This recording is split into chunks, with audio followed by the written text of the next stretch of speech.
All right. Alrighty. What is up, everybody? Welcome to our weekly Wednesday deep dive. Thank you to all of you that are joining us, tuning in with us live, or whether you are listening to this later on the podcast platform of your choice. We are just super excited and thankful that you decided to join us today. Hello, all. Yeah. If this is your first time joining, what we do here is it's just kind of an opportunity for us to unpack some things that we were not able to go into as much detail with during our Sunday sermons, and just go a little bit deeper with some of the different topics in the Bible related to theology. And boy, did you give us one today, Nick. We got a fun one. And so I am joined here by Noah Randolph. You can hear him here. This is our teaching pastor, Noah Randolph, if you want to say hi to everybody. Hello, again. As Noah pointed out, we have been doing a very interesting, difficult topic here lately.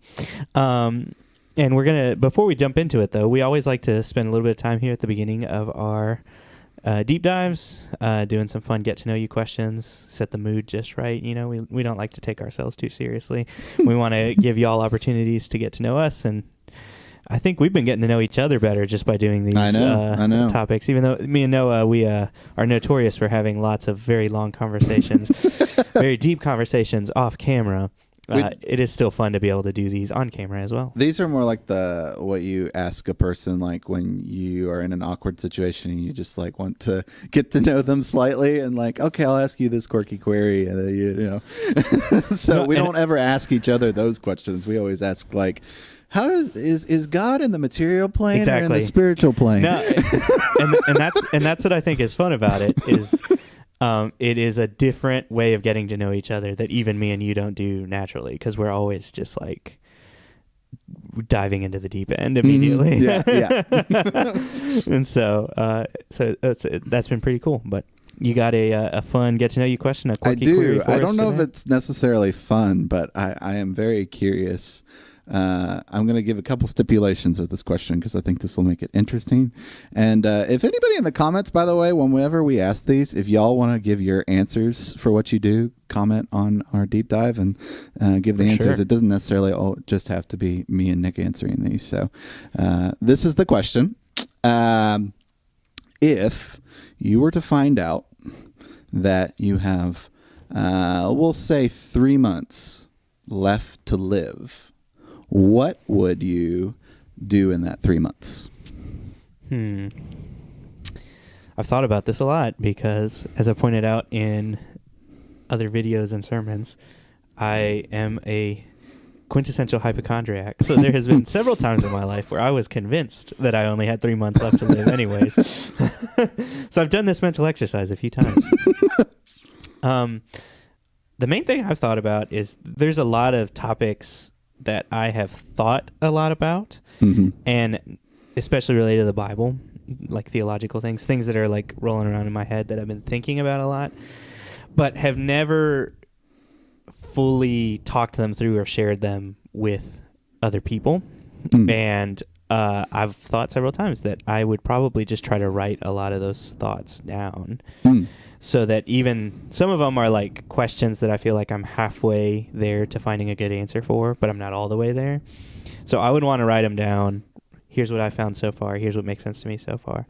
So that hopefully someone later could like would you take it up and continue. Would you write it to Toby and be the whole John Ames kind of? I thought about that recently. There's a book that Noah suggested to me that was really, really good, called Gilead, which good job. focuses on a pastor who does a very similar thing. Figures out he only has so long left to live, writes down all his thoughts in a book to his son, and I would do that, but it's not as It's not as much like here's thoughts and like lessons for life or stories or anything like that. It's more like abstract. This question has always bothered me. I'm like 50% of the way there to answering it. I feel like I could get there if I had a little longer, but obviously I don't. So maybe someone else can pick this up and keep going. That's kind of I would try to just get as many of those thoughts down on paper or video or something for that purpose, so that someone else could hopefully pick it up and move on. Yeah, that's really cool. kind of like a video journal or something like that in our time. It's very pragmatic in my part. No, It's I get but it. yeah, I get it. that is what I have thought of several times. I wanted to do There's that. like a couple Star Trek episodes where there's like a whole generation. There's one particular planet where they're like working on a scientific problem of they're getting closer and closer to their sun, and eventually they'll all like burn away, I think is what happens. And they know that scientifically they don't have the resources to be able to do it, and so generation after generation they like work on the data to try and figure it out, and they know that it's going to take way longer than one generation, so they like continue to pass down the data that they've been working on through the generations. And it's just really interesting kind of society that they kind of base the whole Star Trek episode on. So it's you reminded me of that. That's exactly what I'm talking about. Yeah, for sure. Yeah. What about you, Noah? What would you do? So this is silly. I would probably try and like I'd probably be the most social ever. You know, like I'd probably never spend a day at home. I'd probably be in as many coffee shops as I could be. It didn't matter if COVID was happening because I wouldn't care. Right. Like, you know, like I would be trying to be around as many people as possible. Yeah. I would probably try and have as many deep conversations as possible. You know, just talking about life, and, you know, I'd try and enjoy every day. I'd probably turn into an Epicurean, honestly. You know, just really enjoying. What does that mean, Noah? What's an Epicurean? Epicurean means someone that really loves pleasure and really loves the good things on this material earth. And so, yeah, I would probably, you know, just enjoy as much as I could of any type of thing that this world had to offer, you know. Although lately you've been switching my mind as maybe death is not the end of enjoying all that kind of thing. But I think that's why people end up tending to be that is, you know, they think that that's the end. After you die, you can't ever experience any of those pleasures again. But yeah, I'd try and like call up some old friends and you know, just chat with them one last time. And I'd never tell anybody, though. That was the thing, is if I was diagnosed terminally ill, no one would ever know. I would make sure that that was just something that I kept close to my chest. And I'd do the whole Chadwick Boseman thing where, you know, I'd just, you know, live out my life with no one knowing. And yeah, I think that's how I would do it, though, is just not let anyone know and just act, because I wouldn't want anybody acting differently around me. Like the worst thing you can do is act differently around someone in their last years of their life, because it's like, you know, you want them to be the same because you want to experience them the same as you've always experienced them, because you don't have that long left to live. And so yeah, it's I think I wouldn't tell anybody, and I wouldn't even tell my family, and I'd just you know live it out and enjoy everybody as much as possible, and then yeah, that'd be it. That makes a lot of sense to me that you would say that. So yeah, interesting. Somewhat dark. I know. You know? We just spent all this time saying, like, these questions are real light. We don't go into deep stuff here. And then immediately it was like, here's a really deep one for you. So either way, it's good. It's somewhat related. My answer is at least somewhat related to what we're going to be talking about today. Because like I said, I think the way my brain works, I have a lot of theological questions, questions about the Bible, questions about God, questions about life, that I feel like I'm halfway there to answering, but I have not fully figured them out. And what's kind of frustrating is that lots of times there are certain questions that if you talk to other Christians, they're like, oh, that one's easy. No, I've answered that one before. Of course, here's the answer. And they'll tell it to me like I've never heard that before. But more often than not, I grew up hearing those answers. I grew up in church. I grew up hearing the nice, pithy, simple answer that most people are satisfied with. But for one reason or another, I find those answers lacking, or I feel like they're not really fully representative of exactly what the Bible says, or I feel like they are just not the right answer. And so I am just going through trying to figure out something like more complete, more full answers that really satisfy and fit all of the data better than what I feel like I get lots of times from your average church person. And this is what we're talking about today is an example of one of those that I know what the super simple, easy church answer to it is. I grew up with that. I've become less happy with my answer. I feel like I'm 50% of the way there towards a more satisfying answer, but I have not fully figured it out yet. And I say all that to say I don't know that we're gonna fully answer it today. We're just we're gonna talk a little bit, just kind of tell you where I'm at and see where Noah's at a little bit, and just try to talk through some of the issues that get brought up related to this particular topic. So maybe we should kind of explain the issues real quick first, and kind of the context. So you have the Beatitudes. We're working our way through them. This is the Sermon on the Mount. This is Jesus preaching. Which is the sermon series we've been in. We've been doing the Sermon on the Mount. And so we've got the Beatitudes where Jesus explains the types of people who will be blessed.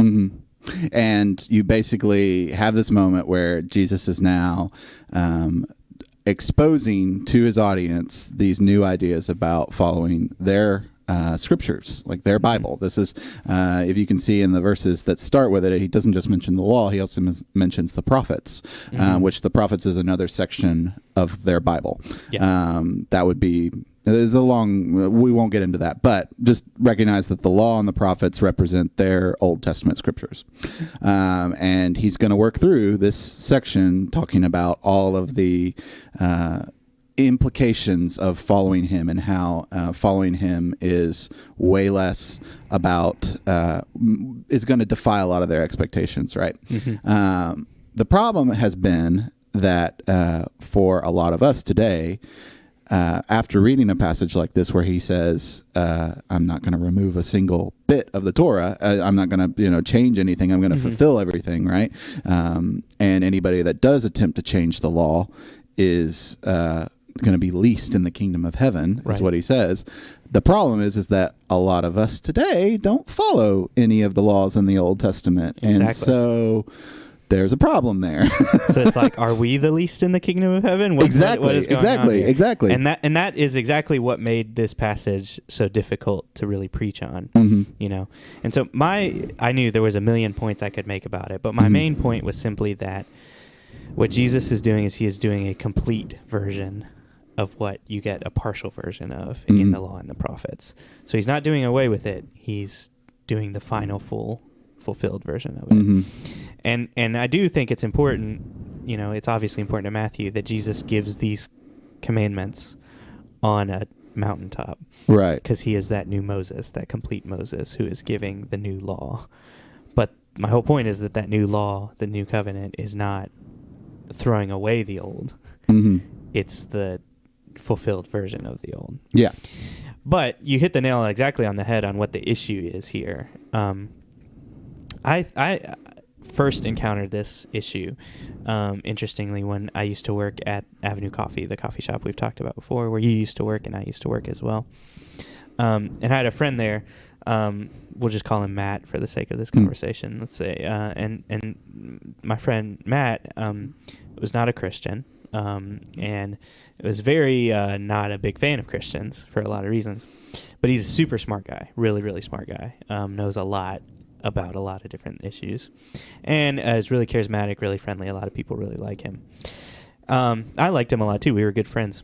And I remember he came up to me because he had just spent some time reading through some Old Testament laws from the Torah, and was kind of frustrated because they were very specific laws that he said Christians don't follow. And he brought up some really interesting ones. There's a very interesting one that implies that wearing cloth that is mixed with two different types of fabric, two different types of thread, is, he said, sinful in some form or another, would be one. It says unclean, if I remember right. And we'll make that distinction here. I'm just explaining it how he said it. So he said, based on my reading of it, wearing 2 types of thread is sinful. He said there's also this rule about not planting 2 different types of crops in your field. Mm-hmm. That's sinful. And he also said that the big one that we're all familiar with, which I put in the title of this, is eating pig, eating pork is sinful. And his whole point was, I know Christians that wear cotton polyester mixes all the time. I know Christians that grow multiple things in their garden together. I know Christians that eat bacon. Yeah. But they have the nerve to come and tell me, well, the Bible says that homosexuality is wrong. And they have the nerve to come and tell me, well, the Bible says that if you sleep with someone before you're married, that's wrong. And his whole point is, like, they're just being hypocrites. They're just picking and choosing which rules they're going to follow. Because I just read it, and it was his point. And clearly I was reading these rules, and they're not doing any of them. So it's obvious to me that they are being inconsistent and are obviously just picking and choosing which rules that they follow or don't follow. The accusation, I think, would be you believe half your Bible, not the full Bible. Yeah.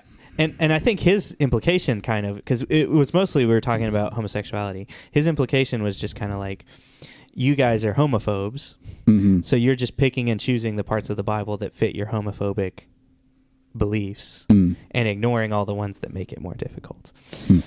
And this is an argument I haven't heard only from him. You know, if you've been online at all, you hear it all the time. I was going to use it in my sermon on Sunday, but there's a very famous clip from The West Wing, a TV show about the president, that has a whole line that's basically all of that exact point. It's we don't follow all of the Old Testament laws and all this kind of stuff. And I see this clip shared from West Wing all the time because people are like, yeah, look at these. This is how hypocritical Christians are. This perfectly lays it all out, and all this kind of stuff. So I think it's really important to talk about, and it's really important to like make a point. Are we being hypocritical or not? Is that what we're doing? Are we picking and choosing which rules we're going to follow and which ones we're not going to follow? And so there's a whole bunch of layers to how we could talk about it, in some form or another. What I thought would be helpful is I can explain what the answer was that I gave him those years ago when we first had this conversation. And these days I would categorize that answer as the simple, pithy Christian answer that I'm less satisfied with and less convinced is the real answer to this question recently. So this would have been the answer that you probably would have grown up hearing in church if you had asked. Absolutely. Okay. And so, or at least at Bible college, because I definitely did not hear this growing up in church, but I heard it as soon as I got to Bible college. Because I was bothered by this my whole life too. I was like, why don't we follow all these Old Testament laws? There is, I think we should mention this, there is a whole denomination of Christianity that does follow those laws. Absolutely. They are called Seventh-day Adventists. Adventists. Yes. Yes. So, that could be a whole other interesting thing. Yeah. But for the majority of evangelical Christians, they don't follow certain ones of these laws. Yeah. And so there's, I guess the answer I grew up in church hearing was, well, that's Old Testament. And the implication was you just ignore all the Old Testament. Jesus did away with the Old Testament. Jesus got rid of the Old Testament. And the way it would just kind of simply be said in church lots of times was the Old Testament God was a God of judgment and anger. The New Testament God is a God of love and grace and stuff like that. So we don't have to follow any of those rules anymore because God doesn't care about rules anymore. He only cares about love and grace. I have so many issues with that particular answer, so we won't necessarily get into it. And I had issues with it even back then. So that's why that one wasn't very satisfying to me. So I didn't tell him that. That was not the answer that I gave him. The answer I gave him was one that I learned in Bible college, actually, which is that a lot of people will say that there are 3 types of laws in the Old Testament. There are moral laws, civil laws, and ceremonial laws. And they'll say moral laws have to do with like sin and right and wrong. So things like adultery and stealing and all that kind of stuff is part of the moral laws. Ceremonial laws have to do with all of the aspects of the Jewish temple ceremony and cult, all the things that they did with their sacrifices, the rules about how to sacrifice, how many doves you have to bring in for this sin, what day of the year you do this particular festival, how you enter the Holy of Holies, how you don't enter the Holy of Holies, things like that. And the last one is civil laws, which are more just laws that have to do with how the country was set up. So, because obviously this was also setting up a whole country of Israel that had a king and judges and census and rules and all this kind of stuff. So that was the third category. The argument is that through Jesus' sacrifice on the cross, he abolished all of the ceremonial laws. You don't have to do any of those anymore. The temple stuff, he got rid of them. So that's how you get rid of that third. The civil laws don't make sense because we don't live in the country of Israel anymore. We live in the U.S., so we don't need those country laws, those civil laws. Yeah. So that's why we don't do the civil laws. So the only thing that's left is the moral law. And a lot of Christians would argue that the moral law aspects, the verses in the Old Testament that are moral law, those are still binding today. And that's what I told him. And he said it was interesting. He had never heard that before. And we kind of ended it at that. The difficulty I've had since then is one that is not a distinction that's necessarily ever made in the Old Testament. Yeah. Between those three categories are never mentioned. Yeah, you never have Leviticus say, this is a moral law. Yeah. This is a law for the temple, and this is a law because you're in Israel. So in a certain sense, there's three categories that are not ever biblical necessarily, not necessarily brought up biblically as three different categories. The other difficulty is I started to actually read the Old Testament instead of just let other people tell me what it was. Hey, I'm glad. Yeah. And I realized that they're all mixed in together. Like, Christians will try to make a distinction, and they'll make three categories and try to put this law here, this law there, this law there. But they get mentioned all back to back and mixed in together, and they're not in any particular order, not in any clear, neat distinction, not in any clear, neat division.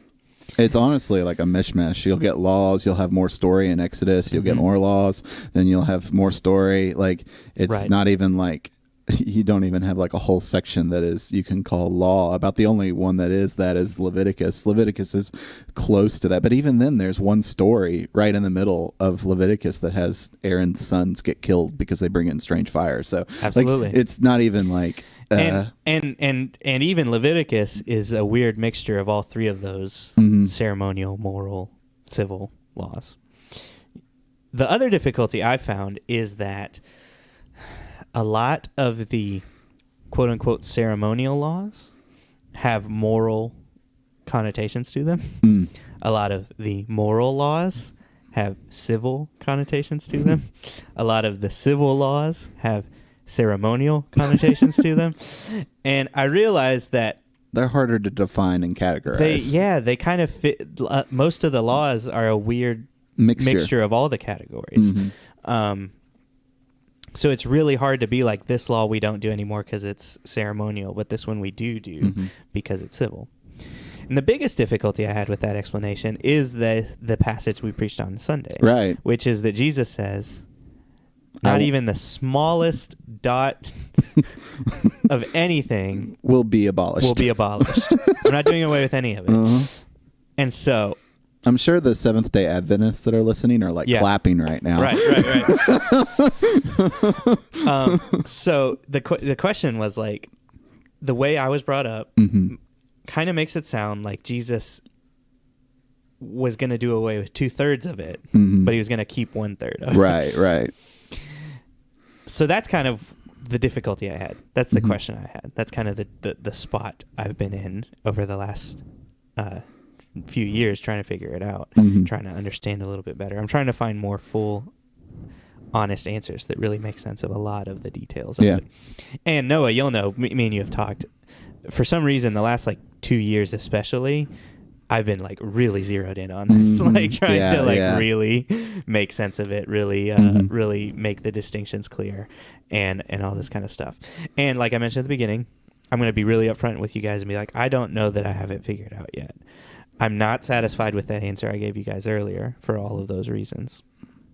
But I don't know that I have a good, satisfactory answer yet. So I was kind of curious as we go forward here, if you had been in my situation, Noah, if you had been sitting there at the coffee shop hanging out with this guy, Matt, and he posed that question to you, given where you're at, because I know you're thinking through and understanding a lot of these, like with myself too, how would you have answered him? What do you think you would have said? So it's interesting. When you begin to read a lot of the Old Testament and you begin to really think and empathize with their situation, a lot of times you realize that sometimes they had the very same problems and questions that we do today. And this is one of those cases where I actually think that they struggled with this as much as we do. And one of the interesting things that I think a lot of people forget is that they couldn't follow half their law for a good 100 to 200 years. They could not because of immoral things. I mean, it led to this, but they couldn't follow it because they were in exile in Babylon. Right. So you can't go to the temple. So half and the rules sacrifice. are about half the rules can't be followed, literally because of geography. Even if you wanted to follow them, you couldn't, because all of the people of Israel had been exiled to, or a significant number of them had been exiled to other parts of the world. Where they just could not physically go to the temple. They couldn't physically do that. And for a long time, people that lived up in Israel were having a war with Judah. This is before, I'm jumping back in history here, sorry. But during the time of the kings, you had the northern tribes and you had the southern tribes. And the southern tribes had the temple in Jerusalem, and the northern tribes had Bethel. And the people in the north, if you were to cross the border into Jerusalem, you might get shot and killed because they were at civil war during that time. So even if you were an Israelite that wanted to serve God in Jerusalem and follow the Torah, you were at war with your brother, and your brother was going to kill you before you could get there to the temple. So there are situations that the Old Testament displays in which it was impossible for them to follow every dot and tittle of this law, right? And so this isn't a new concept to them, and this is actually why we have the Midrash, which is like a bunch of rabbis collectively got together and had to decide based off of what they were now in and what they were now living. They had to decide what is important to keep and what's not important to keep based off of what we're following and what we're not following, right? What we can and what we can't do. Sorry, that's a better way to say it. And so they were asking themselves that question. Yeah, they were asking that. How can we do this? How can we follow all these things when some of these are outdated laws, just to be frank, some of them became outdated just based off of geography. And so you had some rabbis that would say there's only really one important law in Scripture, which is to love the Lord your God with all your heart, soul, mind, and strength, and they would hold that, whole thing as a summation of all the laws, right? And there's a lot of, more in-depth scholarship that they did in the first century that really tried to figure out what do we hold to in terms of Torah. And to bring up too the point, I like this. This is a good point. I wouldn't have thought to even go here. I like where you're going with it. But an interesting point is that this is the position that current Jews are in as well. Yeah. The Jewish people do not own the Temple Mount, where the temple stood, or should stand, and the temple was destroyed in AD 70, almost 2,000 years ago. So for about 2,000 years now, Jews have been trying to figure out how can we follow Torah when it's not possible because there is no temple. So it's an issue that was common in ancient Israel, but even common in today. Yeah, you're right. Judaism as well. Yeah, which is really interesting. And so that's my first thing that I always say to give a little bit of perspective on this issue is that if you have the mindset that we need to follow every single thing that it says, I think the story of Scripture itself shows that God didn't condemn them necessarily for not always following those rules based off of their situation. And I am making that very clear. It's very much based on their situation. But it's like in many cases, like you see Daniel, for instance. Daniel, I think, is the best example of this, where Daniel tries to abide by the rules of Babylon, but also tries to keep as much of the law as he can. So he won't eat any of the meat that's sacrificed to idols. I'm assuming one of those reasons might have been because some of that meat was pork, and so he has to have this whole confrontation in the beginning chapters of Daniel to sort of avoid that. But recognize that, like, for him, he could never sacrifice an animal in the temple for a sin that he committed. All he had to do was pray. That was, that's Daniel resolved in his heart that the only thing he could do living in Babylon to remain a faithful follower of God was to pray. And yeah, like you see God reward Daniel for that. And so you kind of have to give a little bit of grace, one, for the situation, right? Now, in the case of us, right, we kind of have the ability to live those laws, right? We have the ability to not eat pork. We could go our whole lives not doing that, and we have the ability to. I don't know if it would be. It might be hard to live a life in which you don't have the two tassels interlaid. I'm not sure how much of clothing manufacturing does that, but some of the laws would be harder to do, but a lot of them aren't. And we could do those.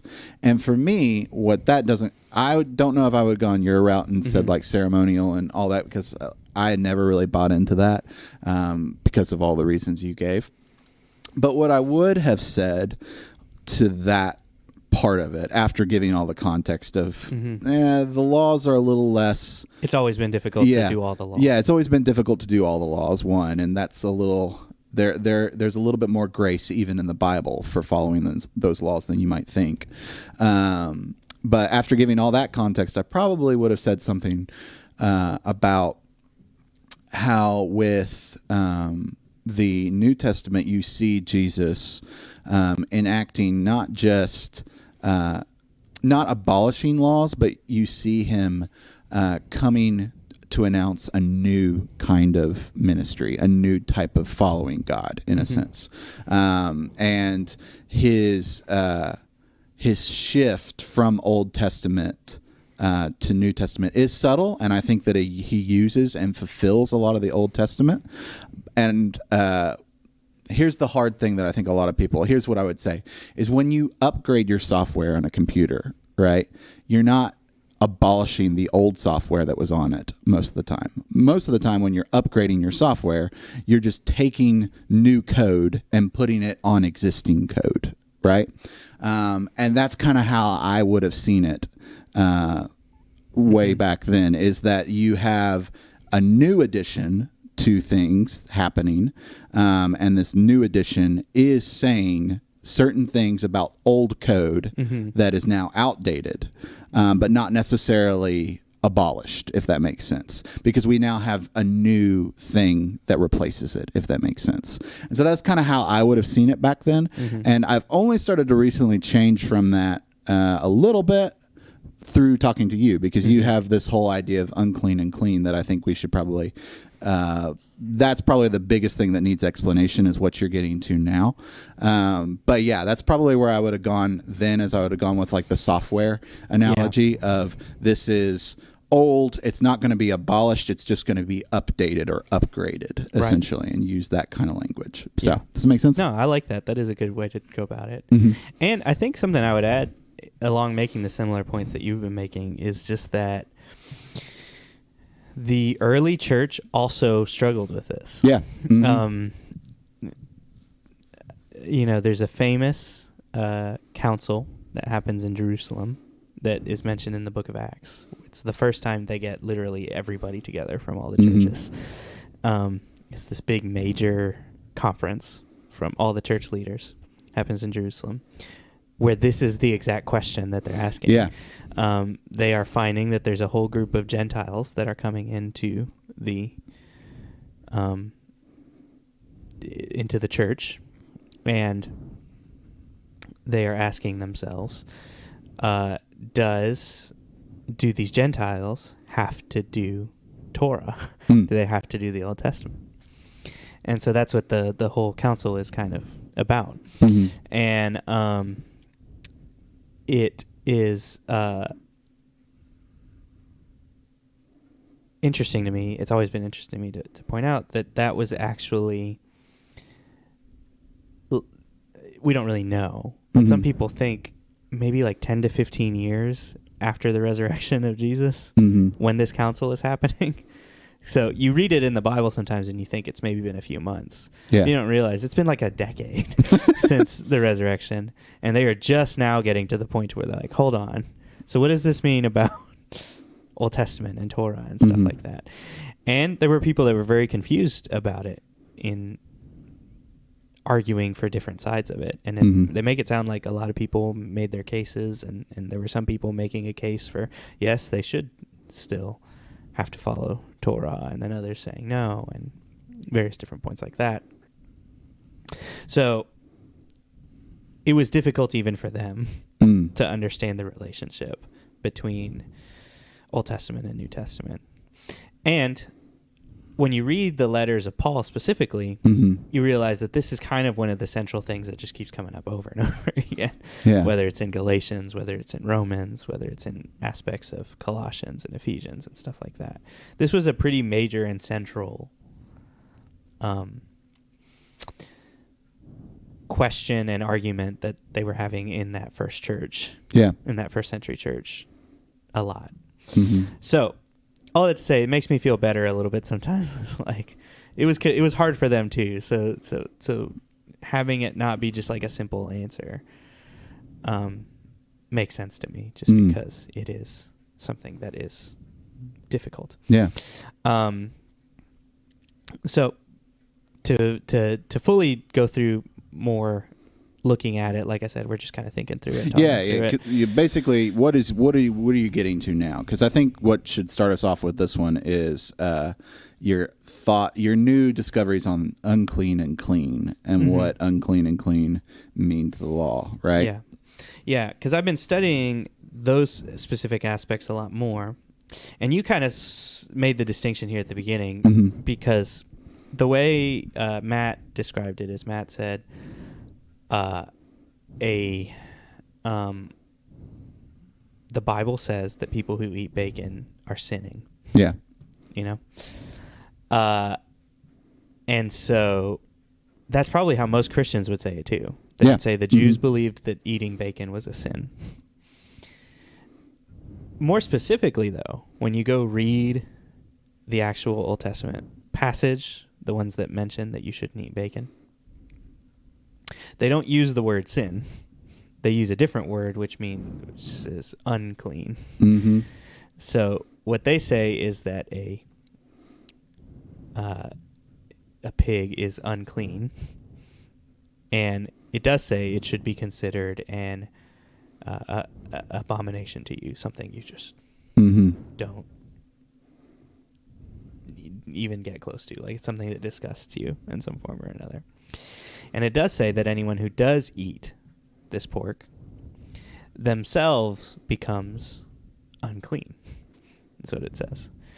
And so the categories it's using is not a category of sin versus not sin, but rather a category of clean versus unclean. And there's actually a verse that you can use to prove that. Jesus at one point tells the Pharisees, it's not what you put into your mouth that defiles you, but what comes out of your mouth that defiles you.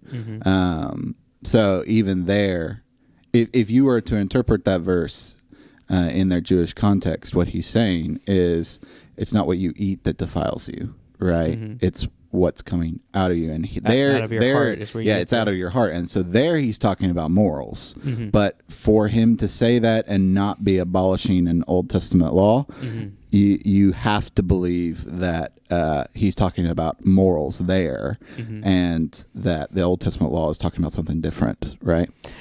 Possibly. I don't know. This is one of those things I've been thinking through a lot. My main point I'm just making is that the terms it uses are clean and unclean. And so those terms of clean and unclean are also closely connected with terms of holiness, which you mentioned in a sermon a few Yeah, weeks yeah. ago. You talked about holiness, which is a nice churchy word, holiness. But most literally, it just means set apart for a specific purpose. Yeah. Separated out from the like bigger mass of everything else. Yeah. A lot of Christian words I've found, holiness, righteousness, pure, all of these words, I think we all think mean the same thing. Right.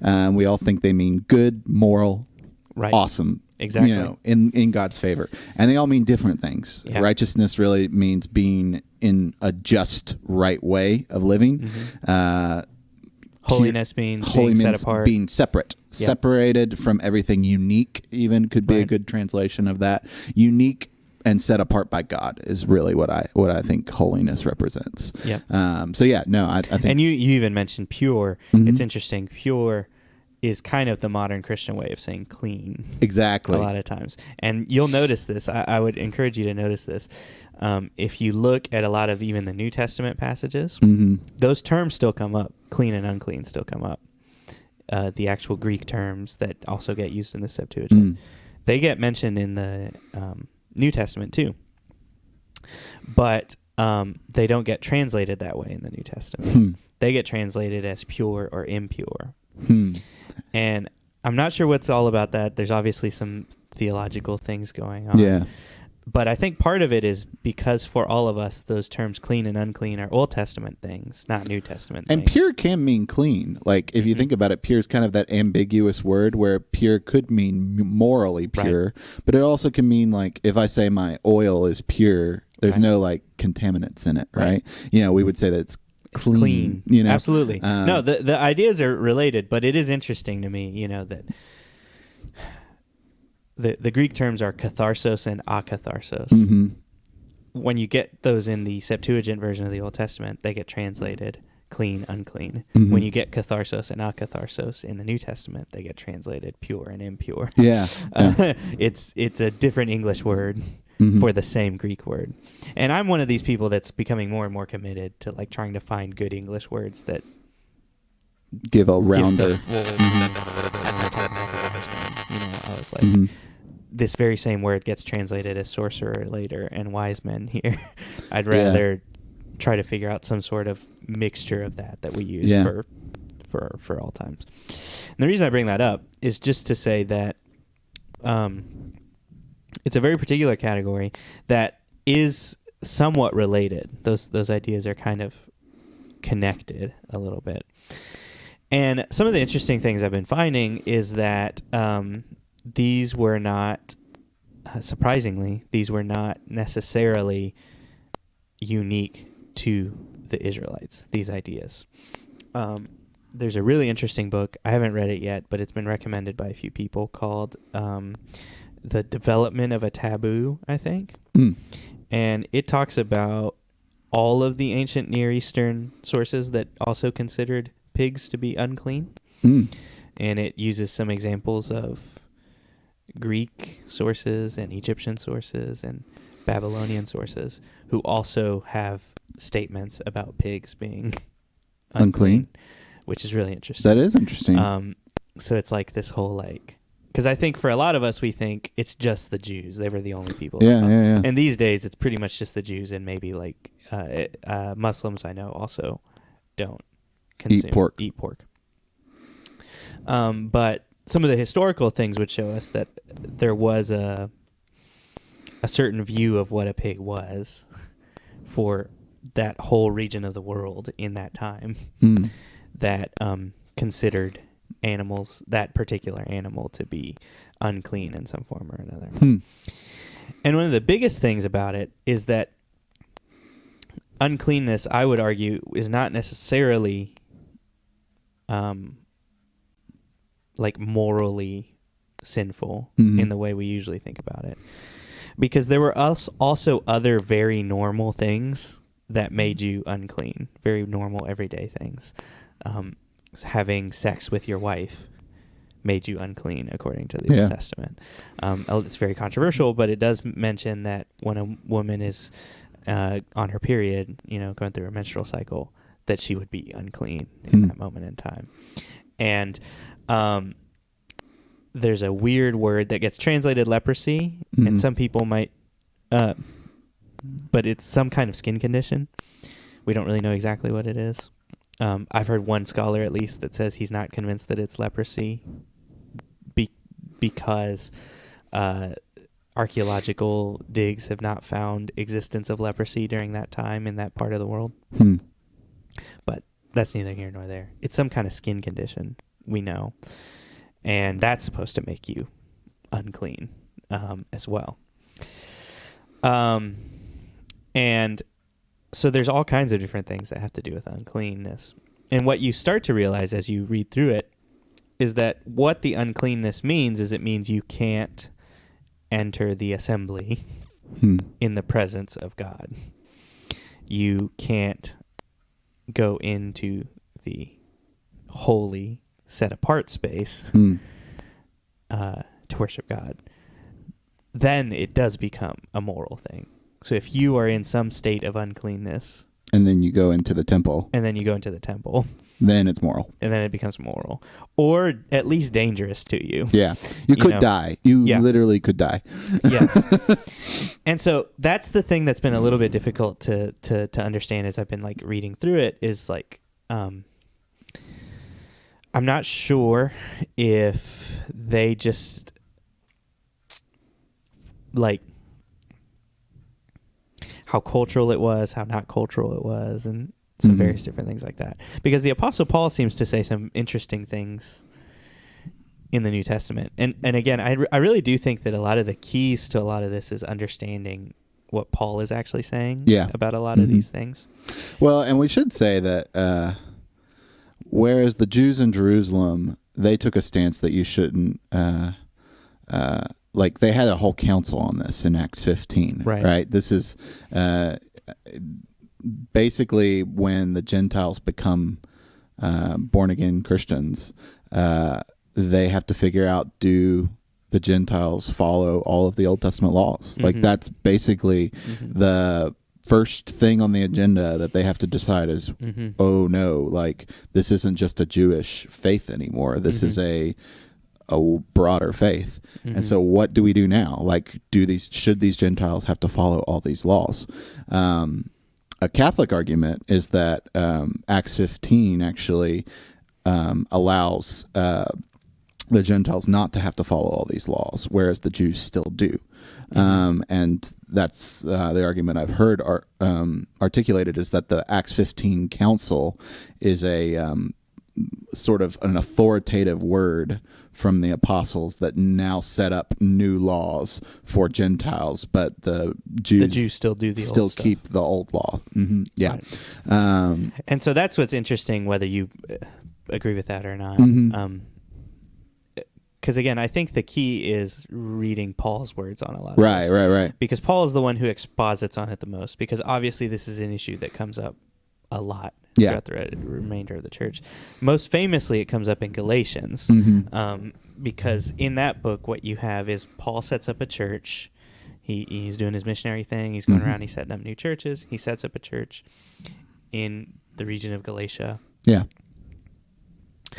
And he leaves to go do a different church.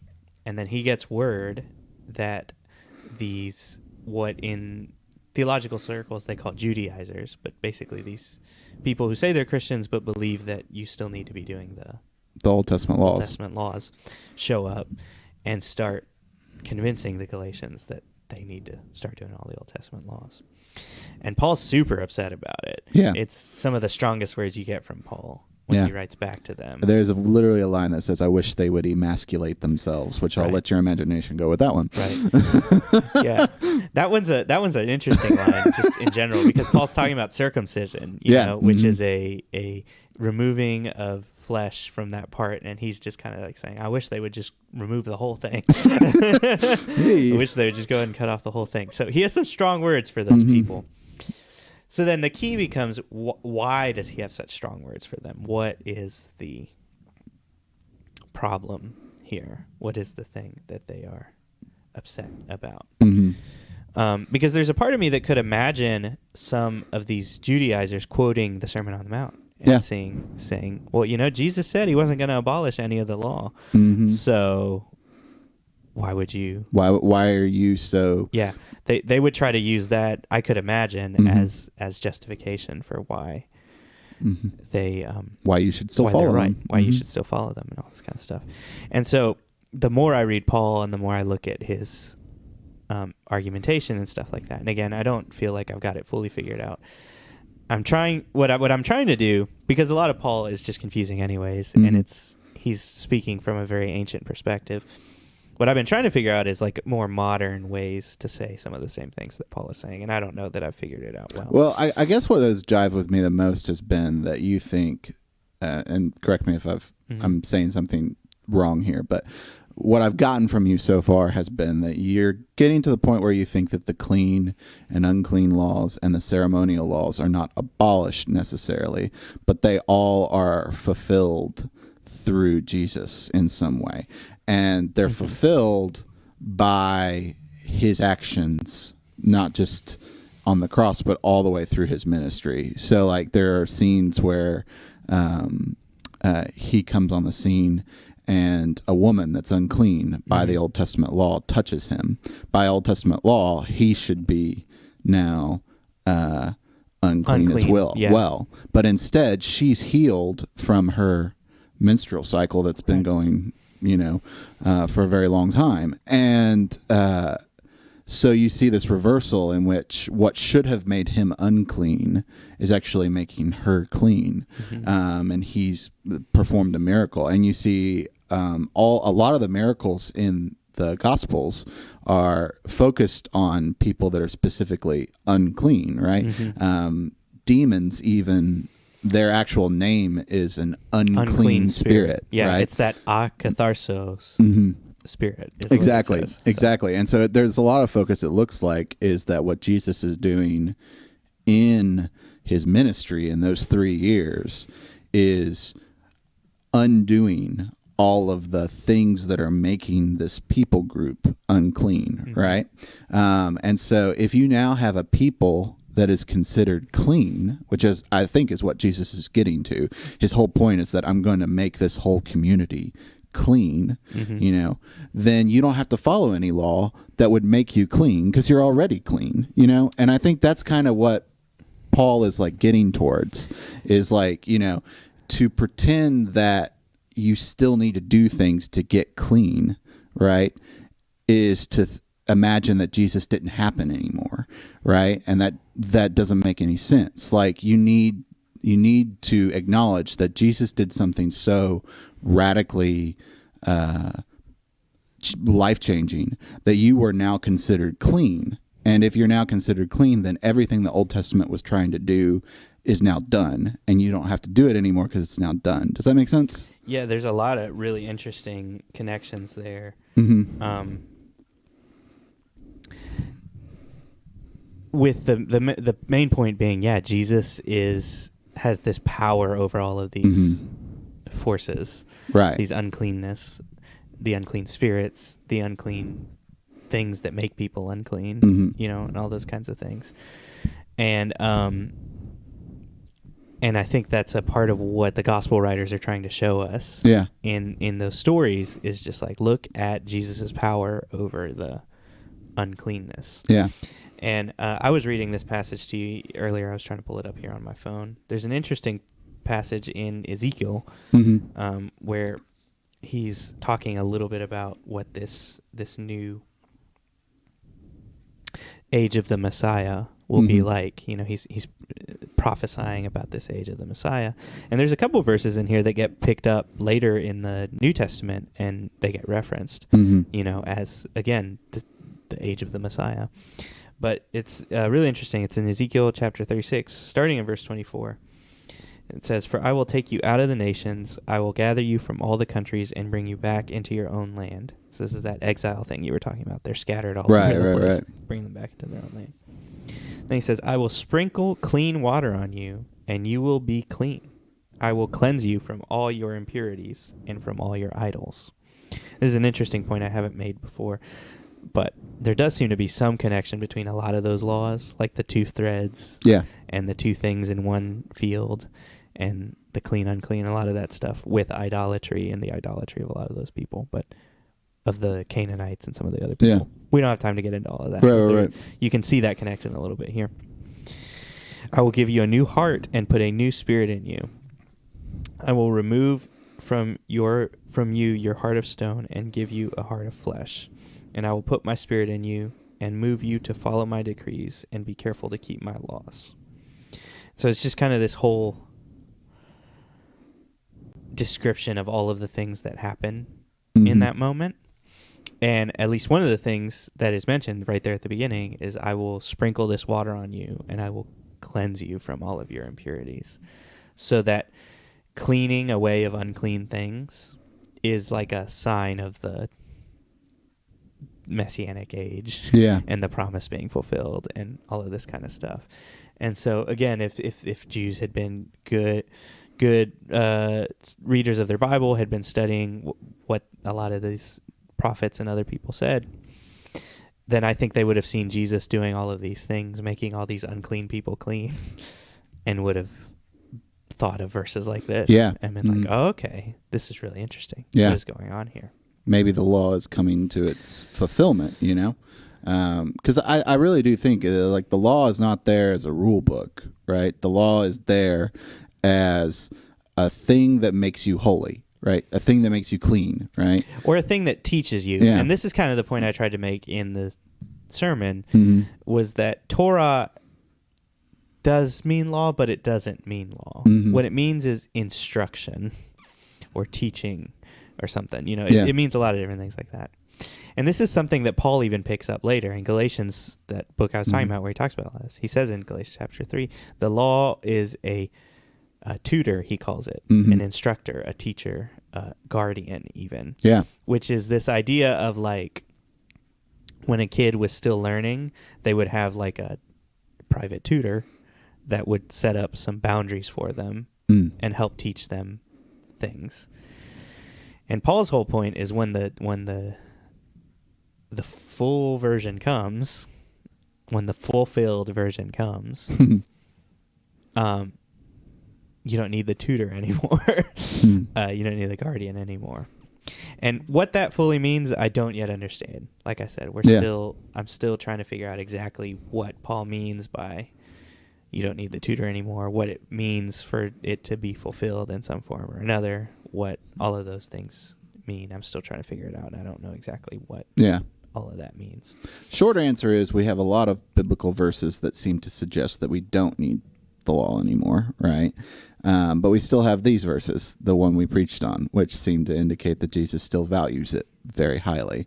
And I think the best way when you come up against passages where you have kind of this apparent conflict is to meditate on, both the passages, read and try and discover as much as you can. And there's a psalm that I think you have made sort of your life first that I think applies here a lot of the time. Do you know it by heart or? You would think I would, considering how important it is to me. But no, I do not. But the basic point the psalmist is making here is that there are certain things that are just beyond our ability to comprehend, and that's okay. And the key is being like a child who just trusts in their parent. And that was going to be my final point that I would just make, is that whatever you think about all of this, one of the things I do think you can clearly see is that Jesus is stronger and more powerful than anything else out there. He's the first example you really see of that in the Bible, of somebody whose cleanness is so clean that it reverses the uncleanness everywhere else. And he just has a real power over that. And that's what I just continue to find more and more as I read and understand more about Jesus, is just his power, his authority, his ability to do things that we can't. Yeah. And that's why I'm so encouraged constantly that part of the job of a Christian is to put their faith in Christ, which I think means to trust in him and trust in that power and authority that he has. And so one thing you can definitely get out of it is just you got to trust in Jesus. He's the ultimate power in a lot of these situations. Yeah. And that's something I would encourage. Yeah. Regardless of what your situation is. I think we would always say that. Trust in Jesus. Faith in Jesus. That's the answer. I think that's great to end on. Yeah. Thank you so much for tuning in, everyone. It's been really great talk about this. Again, this is like probably one of the densest topics we've hit on. So feel free to comment on it and give your own opinions. Even we love to talk to you about it, and hope to see you guys next week. Absolutely. Tune in this Sunday, 7:00. We're going to continue our series on Sermon on the Mount, and we will see you next week at the next Wednesday Deep Dive. Bye. See you guys.